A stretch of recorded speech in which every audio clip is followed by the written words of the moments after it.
They're listening. Subscribe, like, comment, and share with your friends and family. Tonight, I'm going to tell you some of the most unsettling stories you've ever heard. These aren't fairy tales. They're not the kind of stories where monsters hide under your bed or in your closet. No. These are stories grounded in reality. The kind of true crime story, horror story, or creepy story that forces you to look over your shoulder at night. The kind of scary story that crawls into your mind and stays there long after the lights are off. So if you've clicked on this video searching for something safe to fall asleep to, you might want to leave now. Because these aren't meant to help you rest. These are meant to remind you that the walls around you aren't always as protective as you think. That the doors you lock don't always keep danger out. And that sometimes, the very air in your home isn't as empty as it seems. If you're still here, good. But I'll warn you now, by the end of tonight's stories, you'll never listen to the quiet of your home the same way again. Let's begin, with the man in the vent. Claire had lived alone for about 6 months in her little one-bedroom apartment. It wasn't perfect, thin walls, creaky floors, and a constant hum from the heater that never seemed to turn off. But it was affordable, safe, and close to her job. Or at least, she thought it was safe. It started one night in early spring. Claire had been lying in bed, scrolling through her phone before falling asleep, when she noticed a sound. At first, she dismissed it, old buildings always make noises. But this was different. It wasn't the pop of pipes or the rattle of the fridge. It was breathing. Faint, steady, and coming from the vent above her bed. She froze, holding her own breath, listening harder. The sound was subtle, but unmistakable, a slow inhale, a shaky exhale. She sat up, heart hammering, staring at the vent. After what felt like minutes, the sound stopped. The next morning, Claire told herself it had to be her imagination. Maybe the heater fan made weird noises when it kicked on. She tried not to think about it. But the following night, it returned. That same shallow, raspy breathing, just above her head. And then, something new. A scratch. Slow, deliberate, like fingernails dragging across thin metal. Claire pulled the blankets tighter around her. Rats, she whispered to herself. It has to be rats. But in the back of her mind, she knew it wasn't. After a week of restless nights, she finally contacted her landlord. He waved her off, said old ducks carried sound strangely. Promised pest control would come by. No one came. And the sounds grew worse. Sometimes she woke to whispers, too soft to understand, but rhythmic. Almost like someone talking in their sleep. Other times, she swore she heard the faint creak of metal shifting, as if something was moving through the vents. One night, desperate for proof, she pushed her phone against the wall and recorded audio as she tried to sleep. The next morning, she played it back. At first, static. Then, clear as day. Breathing. And a voice. Whispering her name. Claire. She dropped the phone, heart pounding. There was no way to rationalize it anymore. Someone was up there. Claire called the police. 2 officers came, checked the vents, and assured her it was nothing. They said there was no access large enough for a person, just old pipes and airways. They left, half amused, half annoyed. That night, Claire lay in bed staring at the vent, too afraid to sleep. She must have dozed off at some point, because at 3 a.m. she woke to a new sound. Not breathing. Not scratching. A metallic rattle. She turned on her lamp just in time to see it. The screws on the vent cover were loose. Shifting. Turning. From the inside. Claire leapt from her bed, grabbed her keys, and ran out the front door barefoot. She called 911, shaking so badly she could barely hold the phone. When the police arrived this time, they didn't laugh. Because when they climbed into the attic crawlspace above her unit, they found evidence. A makeshift bed of blankets. Empty food wrappers. A small flashlight. And journals. Pages and pages of writing. Most of it nonsense, scribbles about shadows, whispers, paranoia. But some of it mentioned Claire. Describing her nightly routine. What time she showered. What she liked to eat. The clothes she wore. And worse. One entry read, "Soon. I think she's ready." The police never caught him. Whoever had been crawling through the vents vanished, leaving behind only those journals. Claire moved out the next day. But to this day, she can't sleep with a vent above her bed. Because she'll always remember that sound. The slow, steady breath of someone watching her from the darkness above. Some people say the most unsettling things happen in the daylight: robberies, accidents, crimes of opportunity. But there's a special kind of terror reserved for the late hours of the night.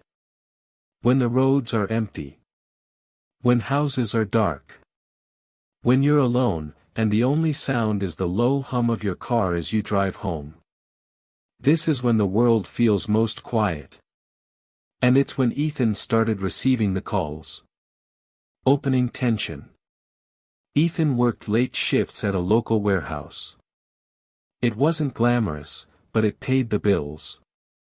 By the time he clocked out, it was usually just past midnight.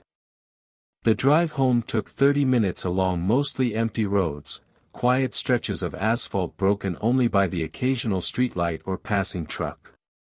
At first, the calls seemed random. An unknown number flashing across his phone screen as he drove. He ignored them.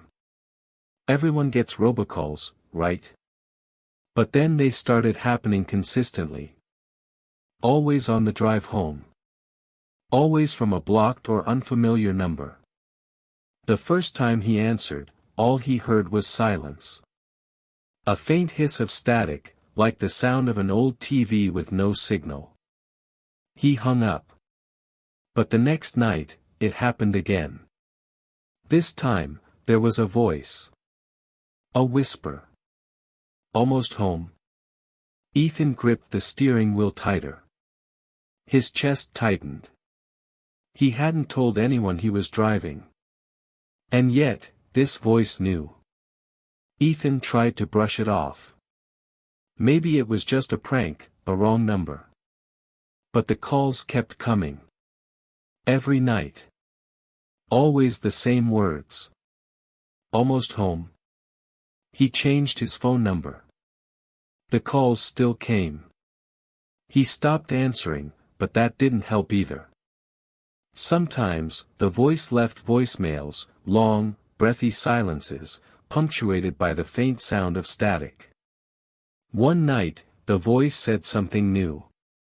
"I'm behind you." Ethan's eyes shot to the rearview mirror. His heart nearly stopped. The road behind him was empty. Just darkness stretching on for miles. But the call didn't end. He could hear the whispering grow louder, as if whoever it was leaning closer and closer to the phone. Then, the line went dead. Ethan went to the police. They took a report, nodded politely, and told him there wasn't much they could do without proof of a direct threat. They suggested maybe it was a friend pulling a prank, or a scam caller trying to rattle him. But Ethan knew better. Because one night, as he pulled into his driveway, his phone buzzed again. He hesitated, then answered. The voice whispered. Nice house. Ethan froze.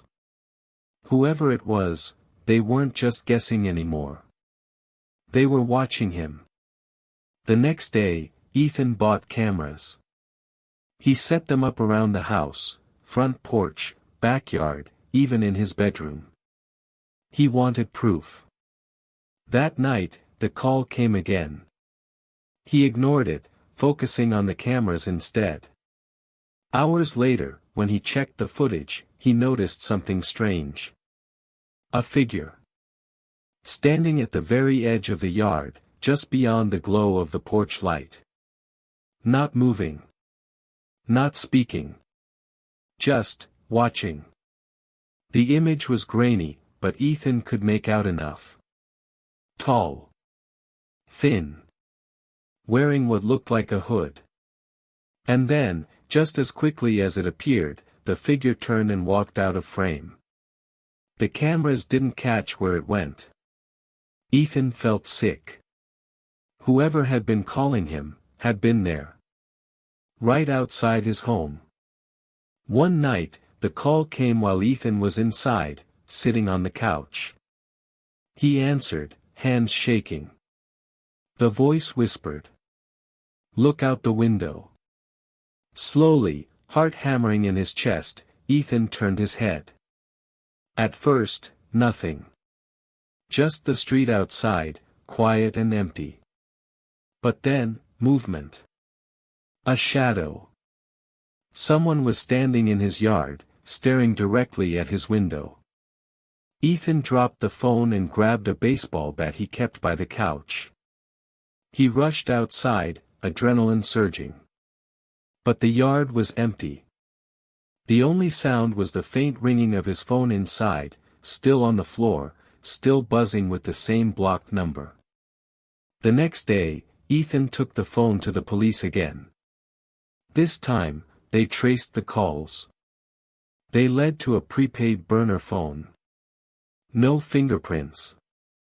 No suspects. No leads.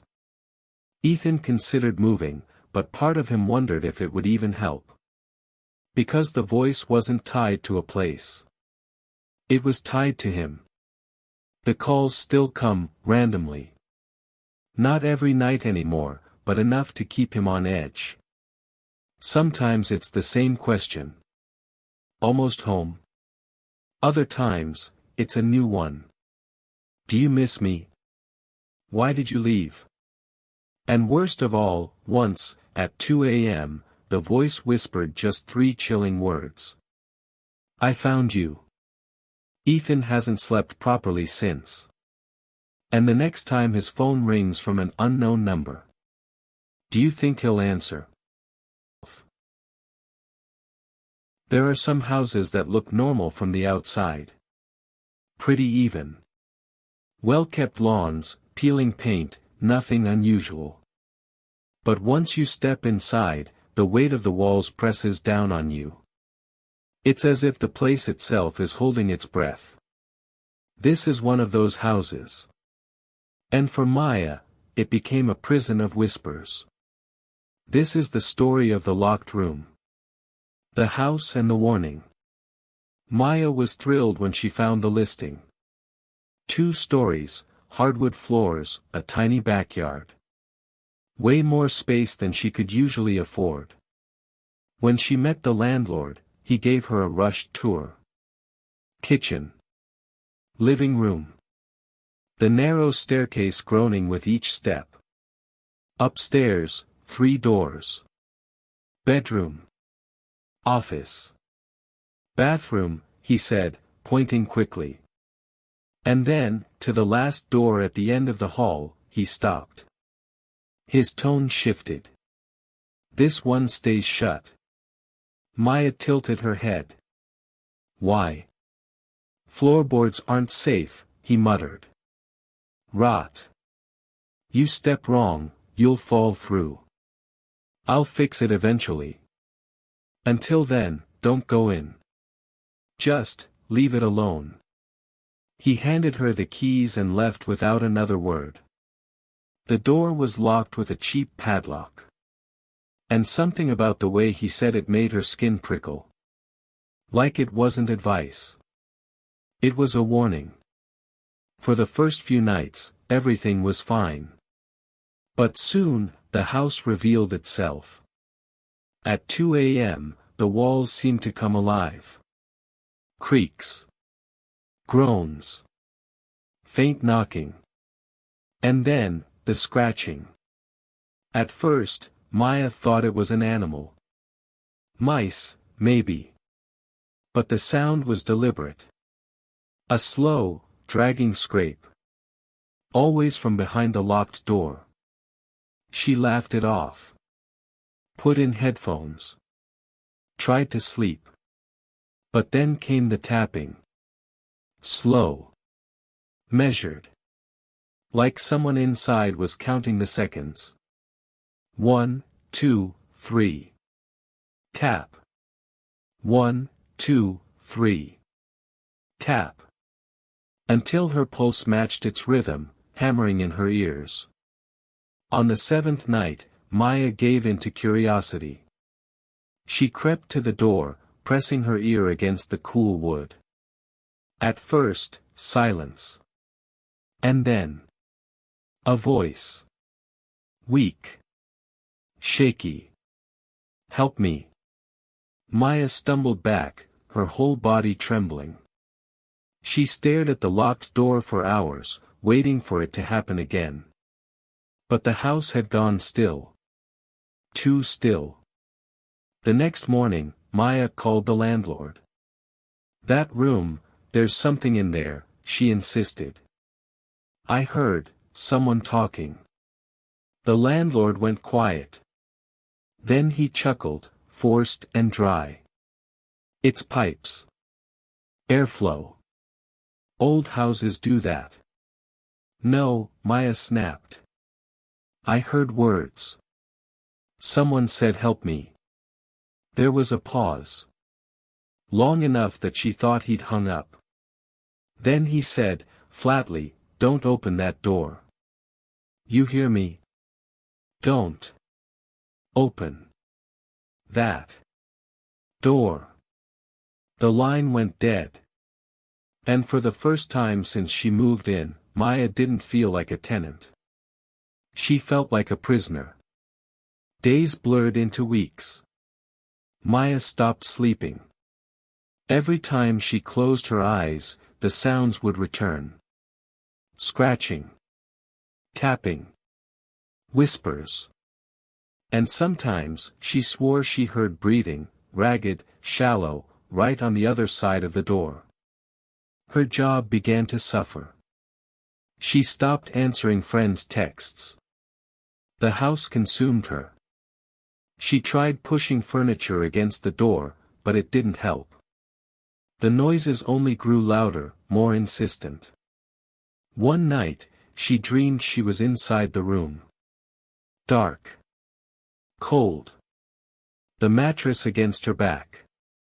And in the corner, a figure crouched, whispering her name. She woke screaming, drenched in sweat. But when she looked down the hall, the padlock on the door was gone. Maya grabbed a hammer, shaking so badly she nearly dropped it. She swung until the flimsy lock gave way. The door creaked open, stale air flooding out. Inside, a small, windowless room. Dust thick on every surface. But the smell. It was damp.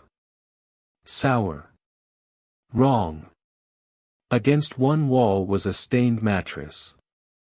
And in the far corner, a camera. Its red light blinked. Maya's hands shook as she pulled the memory card from the camera.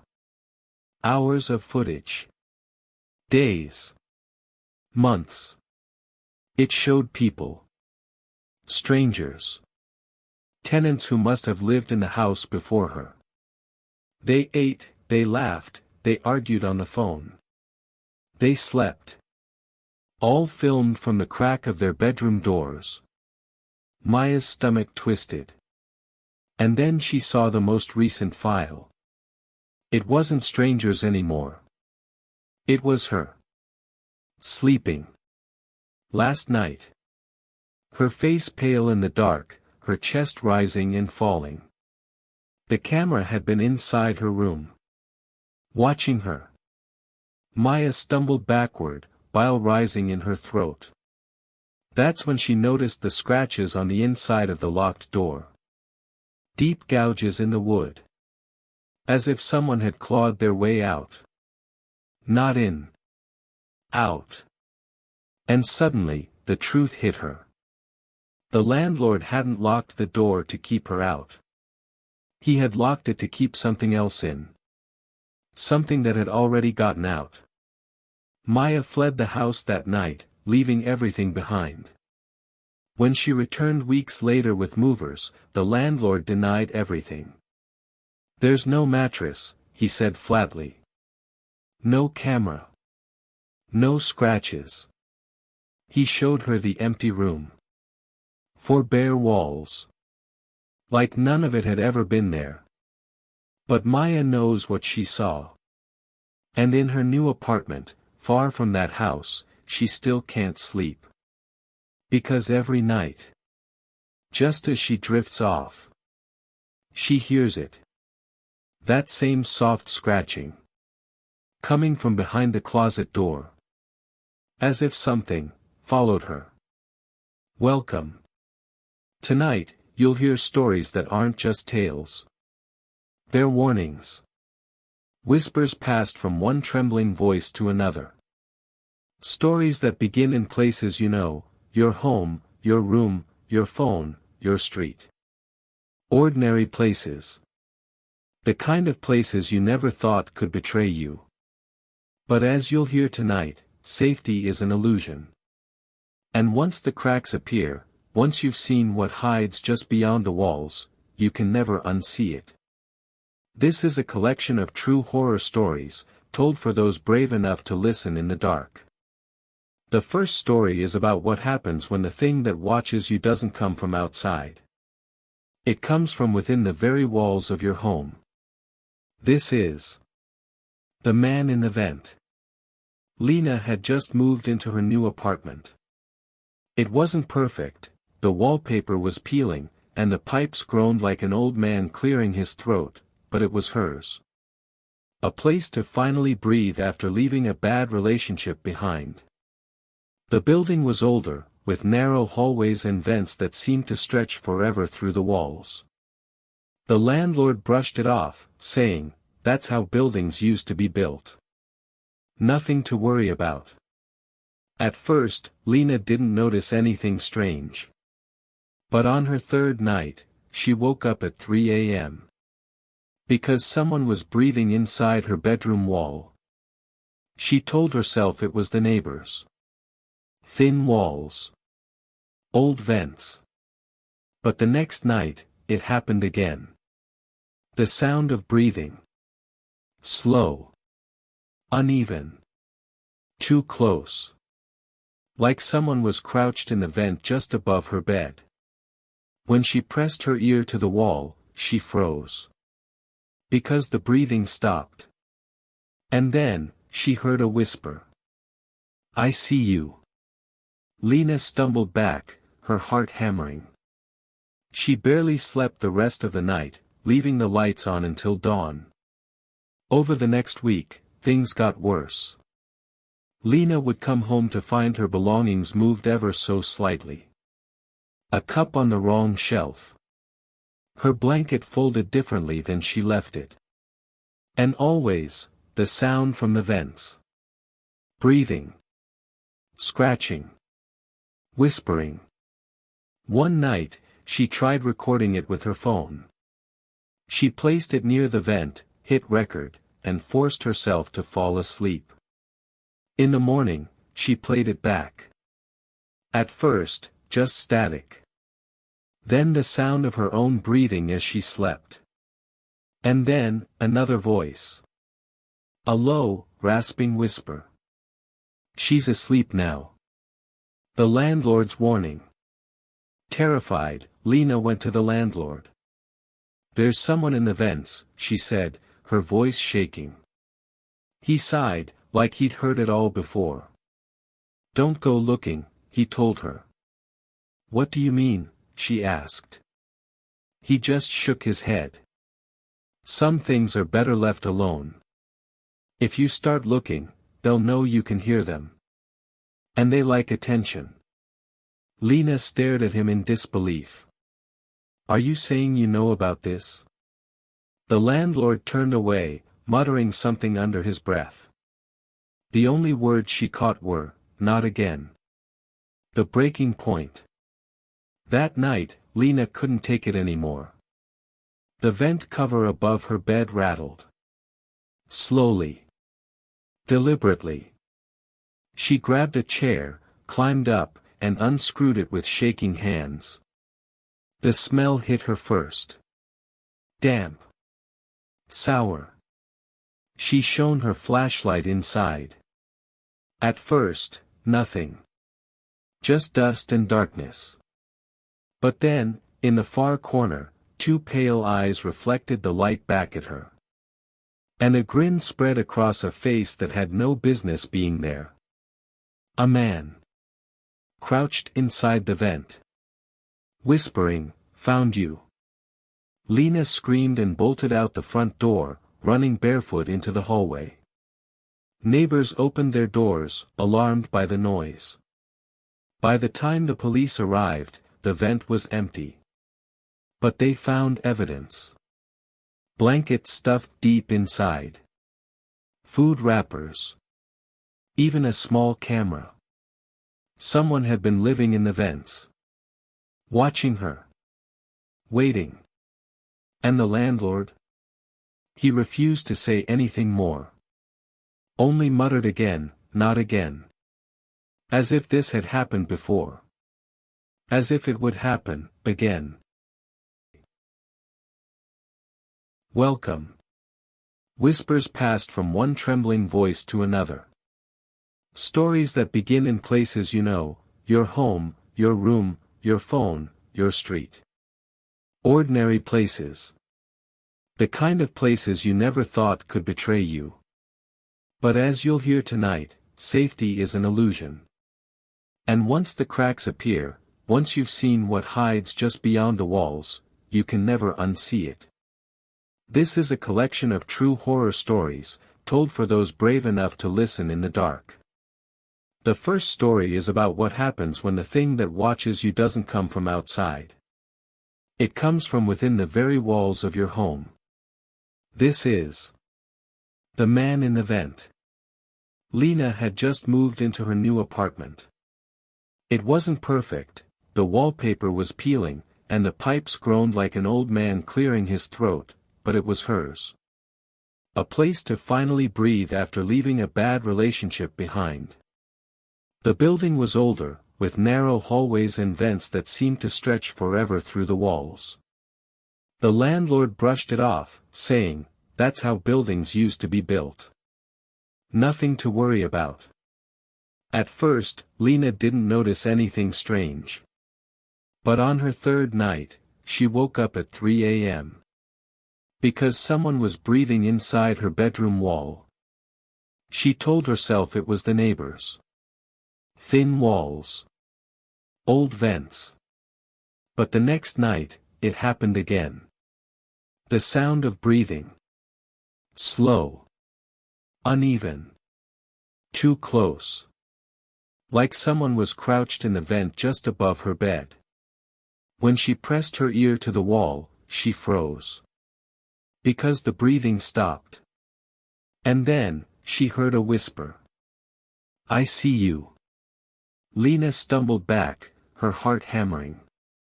She barely slept the rest of the night, leaving the lights on until dawn. Over the next week, things got worse. Lena would come home to find her belongings moved ever so slightly. A cup on the wrong shelf. Her blanket folded differently than she left it. And always, the sound from the vents. Breathing. Scratching. Whispering. One night, she tried recording it with her phone. She placed it near the vent, hit record, and forced herself to fall asleep. In the morning, she played it back. At first, just static. Then the sound of her own breathing as she slept. And then, another voice. A low, rasping whisper. She's asleep now. Terrified, Lena went to the landlord. There's someone in the vents, she said, her voice shaking. He sighed, like he'd heard it all before. Don't go looking, he told her. What do you mean? She asked. He just shook his head. Some things are better left alone. If you start looking, they'll know you can hear them. And they like attention. Lena stared at him in disbelief. Are you saying you know about this? The landlord turned away, muttering something under his breath. The only words she caught were, not again. That night, Lena couldn't take it anymore. The vent cover above her bed rattled. Slowly. Deliberately. She grabbed a chair, climbed up, and unscrewed it with shaking hands. The smell hit her first. Damp. Sour. She shone her flashlight inside. At first, nothing. Just dust and darkness. But then, in the far corner, two pale eyes reflected the light back at her. And a grin spread across a face that had no business being there. A man. Crouched inside the vent. Lena screamed and bolted out the front door, running barefoot into the hallway. Neighbors opened their doors, alarmed by the noise. By the time the police arrived, the vent was empty. But they found evidence. Blankets stuffed deep inside. Food wrappers. Even a small camera. Someone had been living in the vents. Watching her. Waiting. And the landlord? He refused to say anything more. Only muttered again, not again. As if this had happened before. As if it would happen, again. Phones are supposed to connect us. A voice on the other end of the line can mean safety, comfort, help. But what happens when the calls come from someone who should not exist? This is the story of Daniel. A man whose quiet nights were broken by a voice that called from nowhere. This is The Night Caller. It started on a Tuesday night. Daniel was home alone, stretched out on the couch, half asleep with the TV murmuring in the background. Then his phone rang. He groaned, picked it up, and checked the screen. Unknown number. He almost ignored it, but curiosity won.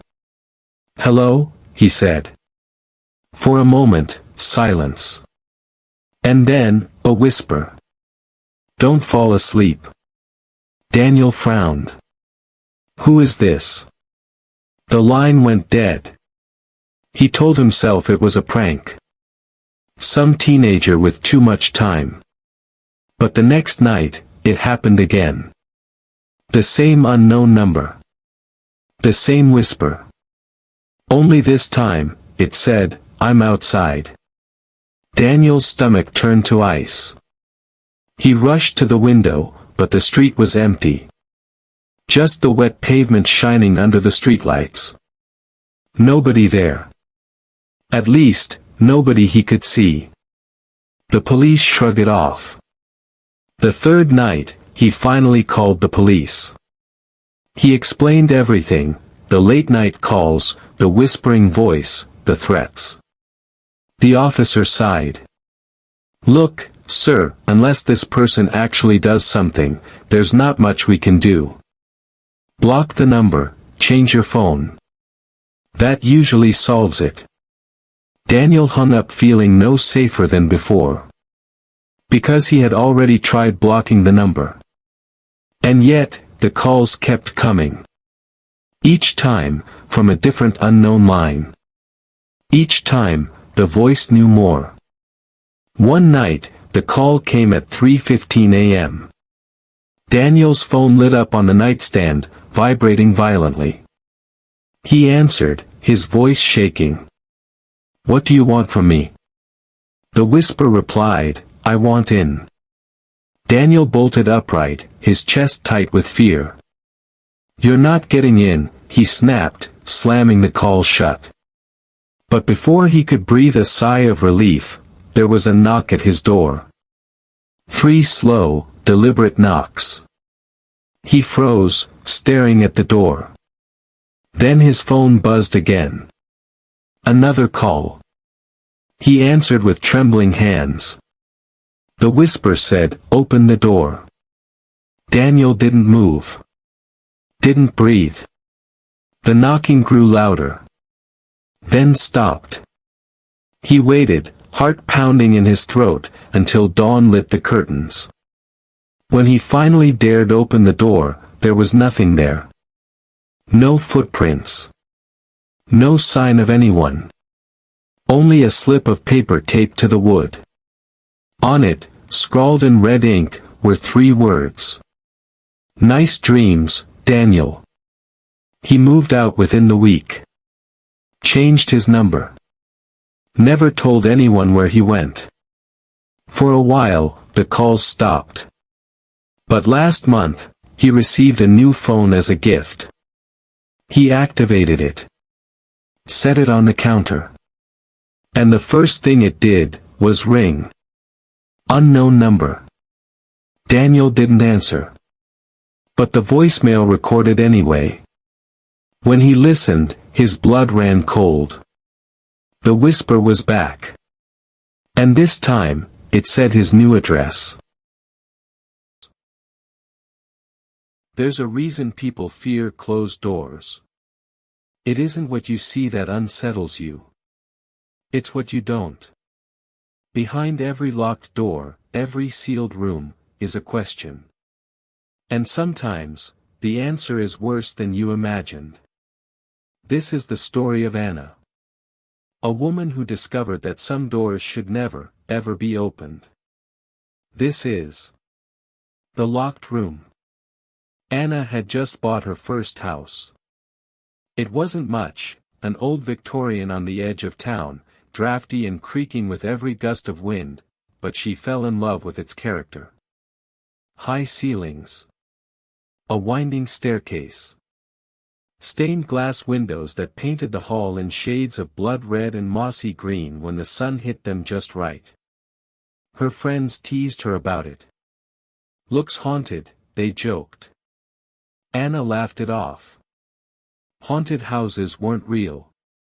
But she couldn't deny one thing.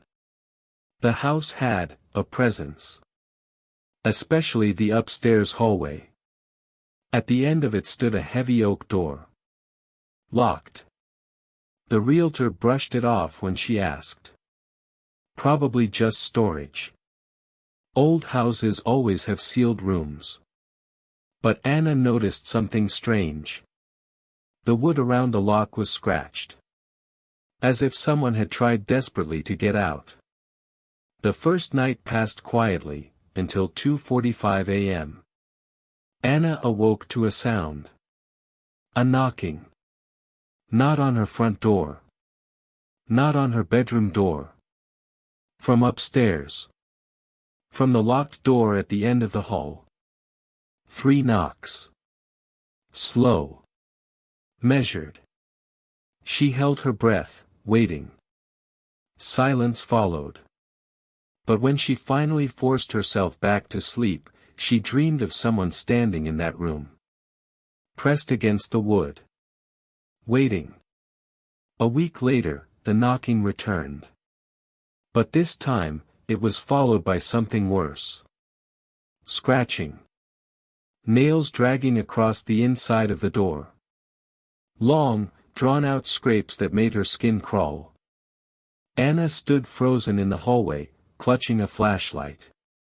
She called out, "Who's there?" The scratching stopped. Then, a whisper. So faint she wasn't sure she heard it. "Help me." Anna couldn't take it anymore. The next morning, she called a locksmith. "It's just a storage room," she told him nervously. The locks rusted shut. The man frowned as he examined it. "This isn't rusted," he said. "This has been reinforced from the outside." It took nearly an hour of drilling and hammering before the lock finally gave way. The door creaked open. Dust spilled into the hallway. And beyond the threshold was nothing. An empty room. Bare walls. Wooden floor. No furniture. No windows. Just a single dark stain in the center of the floor. Shaped almost like a body. From that day forward, the house changed. The air grew heavier. A smell began seeping from the locked room. Sour. Metallic. Like rust and decay. Anna scrubbed the floors. Washed the walls. Lit candles until her throat burned from the smoke. But the smell wouldn't go away. It clung to her clothes. Her hair. And the knocking returned. Only now, it came from the inside of her bedroom door. As if whatever she had released from that room was no longer contained. Desperate, Anna dug into the history of the house. She learned that 50 years ago, a family had lived there.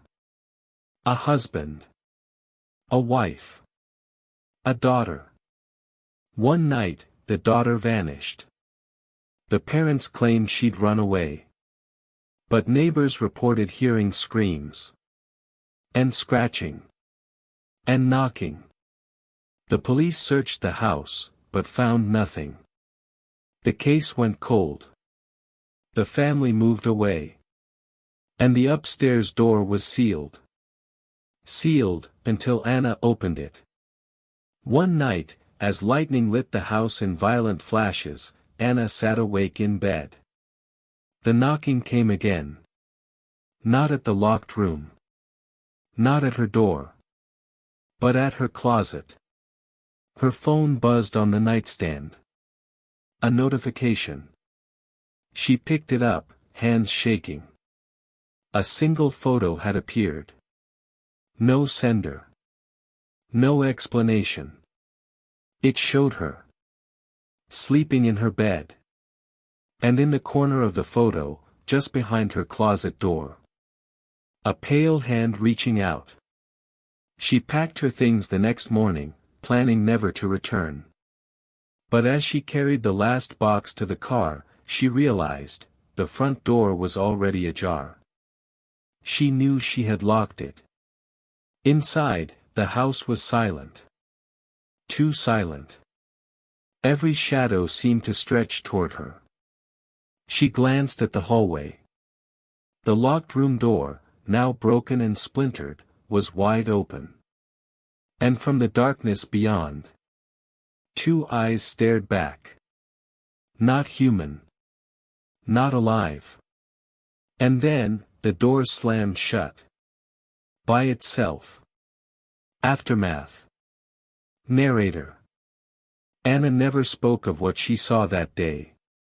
She sold the house at a loss, leaving most of her belongings behind. The new owners. They renovated. Painted. Repaired the door. But within weeks, they, too, reported the smell. The knocking. The scratching. And late at night, if you pass that house and listen closely, you'll hear a voice, faint but pleading, through the upstairs window. Whispering the same words. Over and over. Help me. Help me. Help me. There are places the world leaves behind. Buildings swallowed by vines and rust, left to rot on the edges of maps. But walls remember. And sometimes, they don't want to be forgotten. This is the story of Michael, a man who returned to his hometown searching for answers about his past, only to find them in a place no one dares go after dark. This is the Forgotten Asylum. Michael hadn't been back in years. Not since his parents died in a fire that took their home with them. He left the small town behind, carrying nothing but memories and a quiet ache in his chest. But when he inherited his uncle's house, he had no choice but to return. The town looked smaller. Faded. Shops boarded up. Streets cracked and empty. And on the hill beyond the tree line, silhouetted against the setting sun, stood the asylum. A place whispered about since he was a child. Blackwood Asylum. It had been closed for decades after a string of mysterious deaths. But kids still dared each other to sneak inside. Michael remembered the dares. And he remembered the nightmares that followed. On his second night back, Michael met up with some old friends at the only bar still open. They drank. Swapped stories. Laughed about the old days. And then someone brought up the asylum. "Remember when you swore you saw a light inside?" one of them teased. Michael frowned. He had seen something. A flicker of a lantern, moving window to window. The others laughed it off. But then someone leaned closer. "You know they never found the bodies, right? The patients? The staff?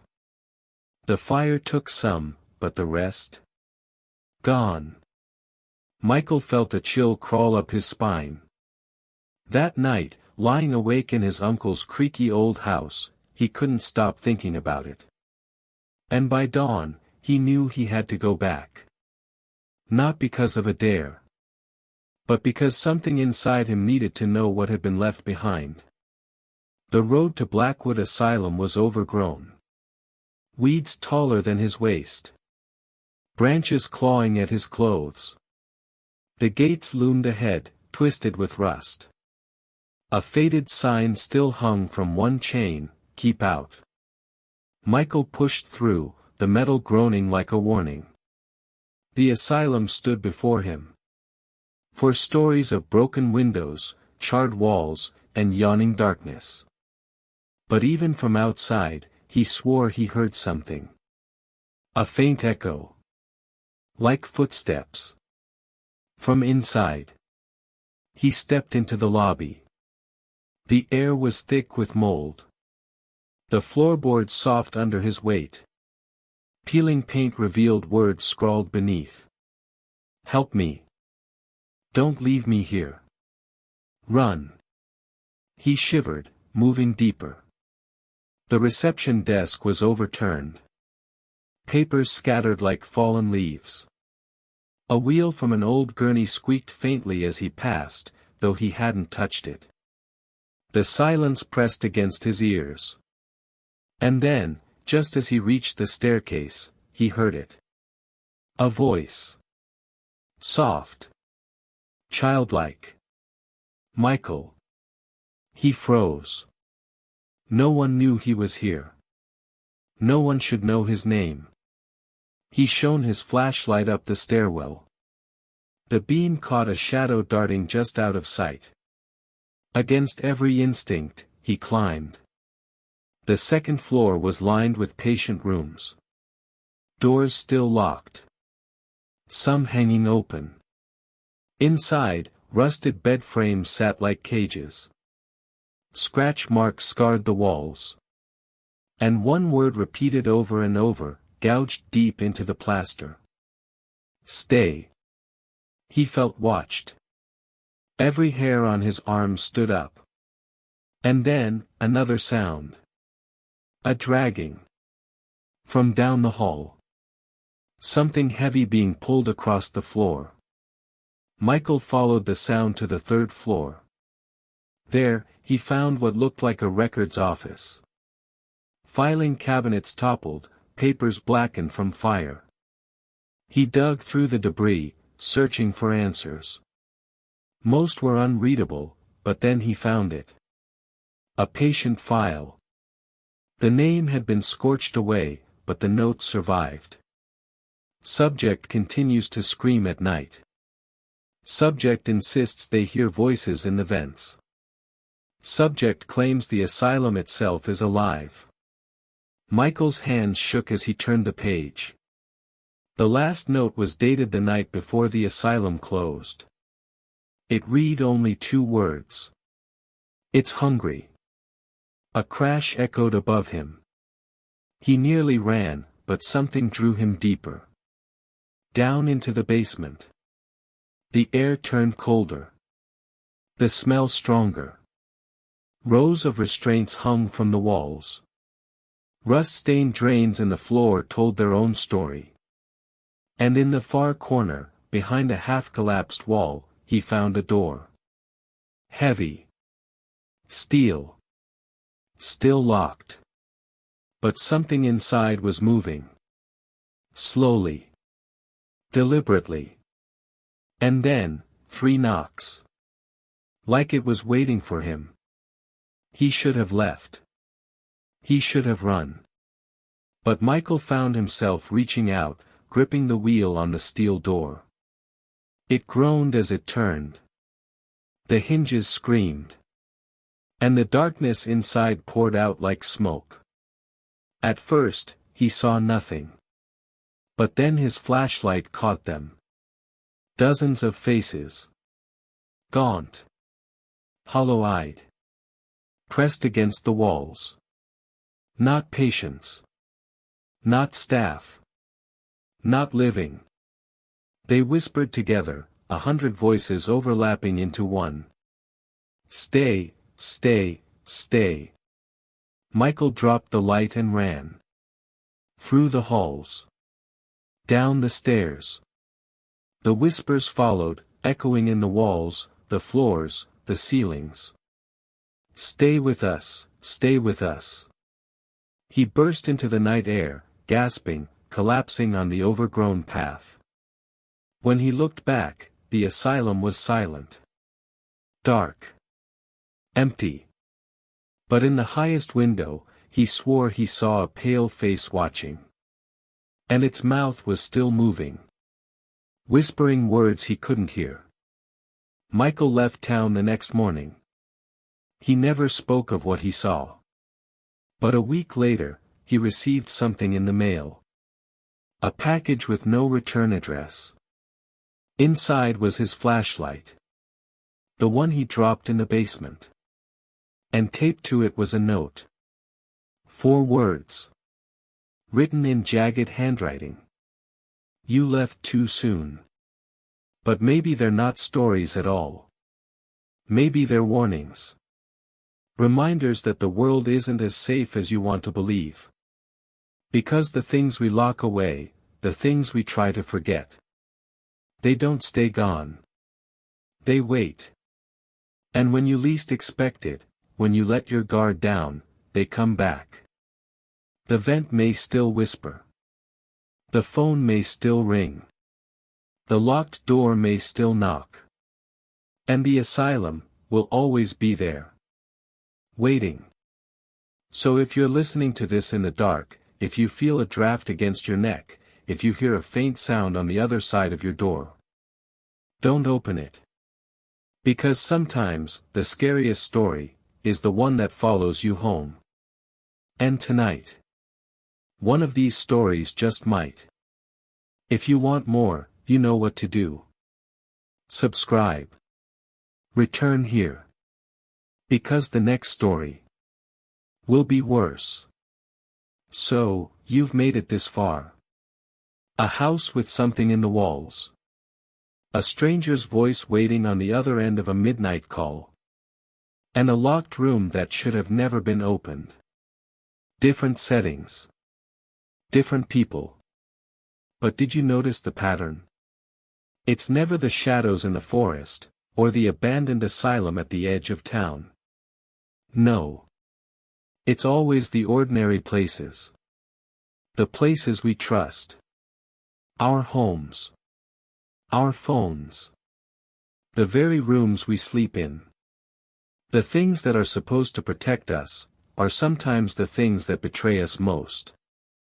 Maybe you're listening right now in your bedroom, thinking you're safe. But what if there's something behind your walls? What if your phone rang tonight, and you didn't recognize the voice on the other end? What if, right now, there's a door in your own home that you've never opened? Would you dare? And that's why these stories matter. Because horror isn't always about monsters. It's about moments. Small cracks in reality that remind us, safety is an illusion. And just when you think you're safe, that's when the scratching starts. If you enjoyed tonight's stories, and you want to hear more true crime, more horror, more tales of the strange and the terrifying, subscribe. Because any one of these stories could be the one that keeps you awake at night. The one that makes you check the locks twice. The one that makes you wonder. Was that sound in your house just the pipes? Or something else? Something waiting. Something listening. And maybe, just maybe, it's already closer than you think.